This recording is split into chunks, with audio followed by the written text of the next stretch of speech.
अमेरिकी सदर Donald Trump का कहना है कि एलन मस्क इस बात की जांच करेंगे कि आया केंटकी के मशहूर स्टोरेज फोर्ट नॉक्स में सोना अब भी मौजूद है या नहीं। फोर्ट नॉक्स में अमेरिका के वसी और भारी हिफाजती सोने के ज़खायर मौजूद हैं। गैर मुल्की मीडिया रिपोर्ट्स के मुताबिक अमेरिका के सेक्रेटरी ख़जाना स्कॉट बेसेंट ने दावा किया है कि सोने का हर साल ऑडिट किया जाता है और इन ऑडिट के मुताबिक तमाम तर गोल्ड का हिसाब लिया जाता है। दिलचस्प बात यह है कि माजी में ऑडिट के बारे में कुछ खदशात रहे हैं। 1974 से 1986 तक के 7 ऑडिट रिपोर्ट्स मुबैना तौर पर गायब हुई।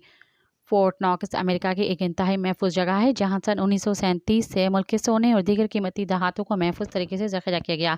ये सिर्फ ज़ख़ीरा करने की सहूलत नहीं है बल्कि फोर्ट नॉक्स अमेरिकी फ़ौज के इंसानी वसाइल के लिए एक बड़े मरकज़ के तौर पर भी काम करता है और हर मौसम गर्मा में एक बड़े सालाना तरबियती प्रोग्राम की मेज़बानी करता है। सदर डोनाल्ड ट्रंप फोर्ट नॉक्स का मुआयना करना चाहते हैं जो कि अमेरिकी सोने को ज़ख़ीरा करने वाली एक इंतहाई महफूज सहूलत है ताकि यकीनी बनाया जा सके कि सोना अब भी वहाँ मौजूद है या नहीं।